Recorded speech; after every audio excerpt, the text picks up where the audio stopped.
Imagine for a second, DoorDash, Uber, Instacart, whatever app you work goes away. Either you get deactivated or you turn the app on and it's no longer there. What would you do? How would you react? What would your emotion be? Would you be mad, scared, worried, frustrated? Would you be happy?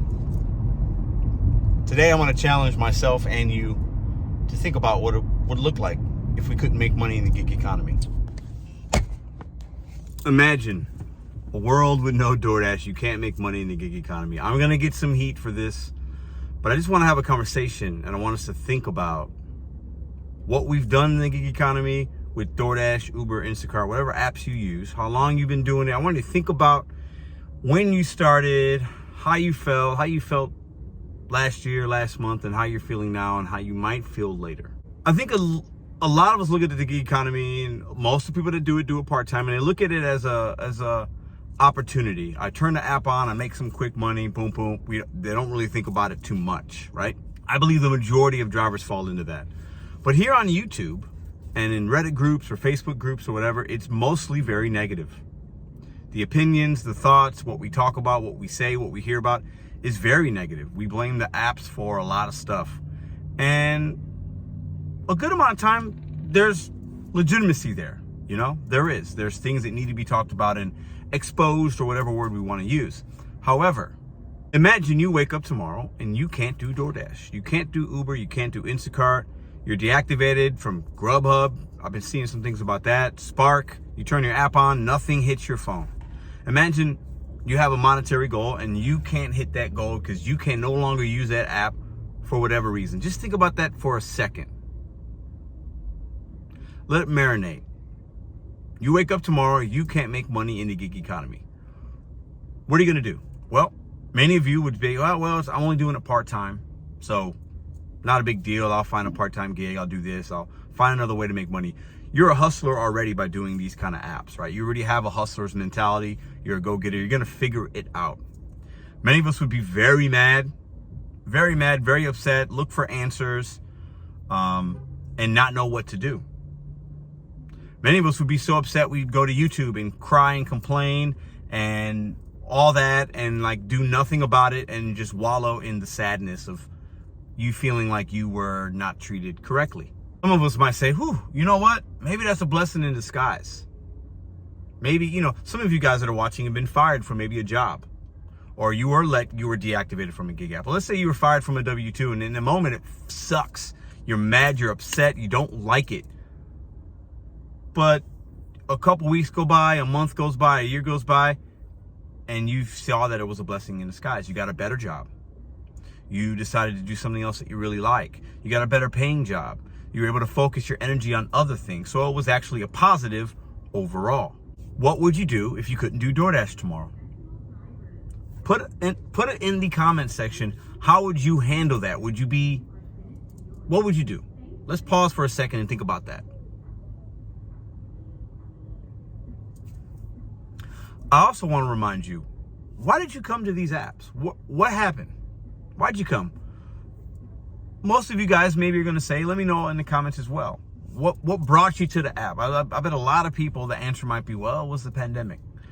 Things were tight. I needed extra money on the side. Or it was whatever, the great resignation during the pandemic. People left their jobs and went to gig economy. Now we're our own boss. We don't have a boss. Many of you guys talk about how you like the freedom, the flexibility. Is that what brought you to DoorDash or the gig economy as a whole? When you first started DoorDash, were you excited? You had that new, it felt good, you're making money. Maybe you were making better money then than you are now. And then how long did that excitement and that good feeling wear off? When did it wear off? Are you to that point now? Are you new to where you're still kind of learning it and you're enjoying it? Are you a seasoned vet, or OG, or 1%er as I call them? To where you're like, hey, I'm good. I turn the money on, I make money. I don't think about it that much. You don't give it that much of your time and your energy. You just make your money. You know how to make your profits and you're good there. Are you somebody that goes out in your car and you dread working and you dread seeing the $2, $3 orders, the Instacart batches for $7 going 10 miles for 100 items, the Uber rideshare passengers that are rude? You hate doing the gig economy, but you still do it. And you feel like you have no other options. Are you that person? If you couldn't make money in gig economy tomorrow, would that be such a bad thing? Think about that for a second. Would it be so bad if you hate doing this that much, if the company's horrible, if it sucks, if you're not making money and that was taken away from you, wouldn't that be a good thing or not? Would that force you to bet on yourself, figure something else out? Maybe something that could make you more money, that made you more happy, that didn't stress you out? One thing we have to remember is we are extremely, as 1099 contractors, subcontractors, independent contractors, we are extremely disposable. DoorDash needs us. If everybody turned the app off tomorrow, DoorDash would suffer, but that would never happen. Never. This isn't union. We're not picketing. Nobody's storming the castles in San Francisco of the DoorDash headquarters. It's not happening.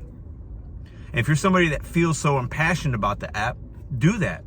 If you feel like it's in your heart, make a difference via legislation, your local government, write letters to Tony, whatever. Some of you guys have shared that with me. Do that. Do that rather than hating something and then continuing to do it. But DoorDash doesn't need us. What they do is shown us that. So we need DoorDash more than they need us. Would you agree with that statement? Would you agree that if anything, you need the app more than it needs you? You're more dependent upon being able to turn the app on and make money. You're more dependent upon consumers tipping us or not tipping us and making your $50 go, $100 go, $200 go, making your $200 a week if you're part-time, making your $1,000 a week if you're full-time. We are more dependent on them than they are us. I say that because there will become a time for many of us, not all, where the apps will not even be a part of your everyday. And you'll move on to bigger, better things. Maybe some will move on to things that aren't as great, but it's just a momentary time in your life. Maybe you do get deactivated. Maybe the saturation levels become so bad that you just cannot do it, you can't stand it, and it forces you to do something else. And while that feeling is not going to be great, for many of us, it's going to happen and it needs to happen. If DoorDash has taken up so much of your time and energy, it did that to me for a while.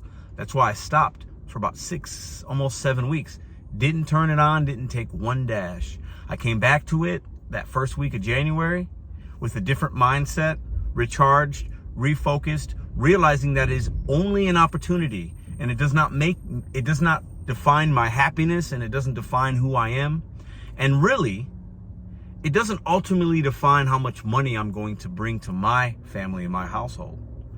I do that. DoorDash, Uber, Instacart, Spark is an opportunity. It's nothing more. It's not sustainable. It's not scalable for 99.9% of you. It's not scalable. You're not going to turn DoorDash or the gig economy into another way of making money for 99.9% of you. Some of you will, extremely rare. You wake up tomorrow, you can't do gig economy work. What do you do in that moment? And how you react and how you might answer that question in the comment sections will say a lot about you, and will also say a lot about why you're even doing this type of work.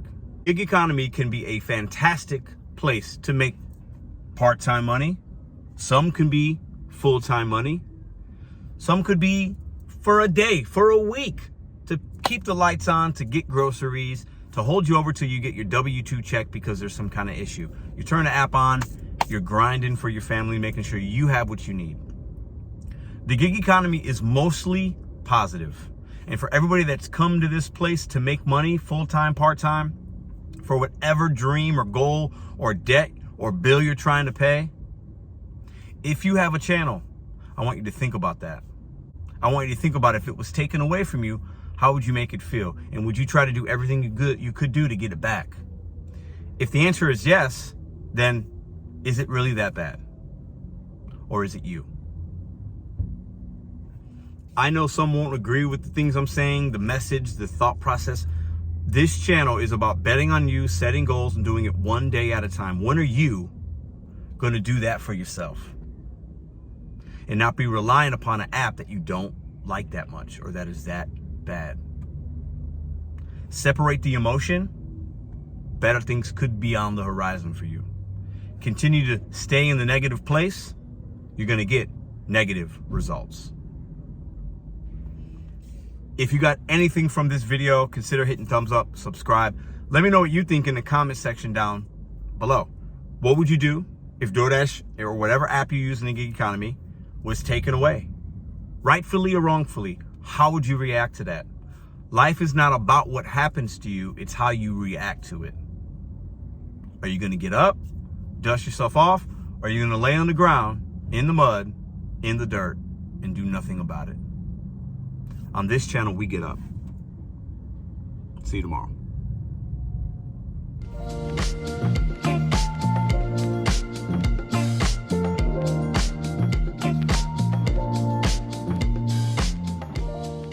If you like this video or others, check out this one here. Consider hitting subscribe. Let me know what you think in the comments.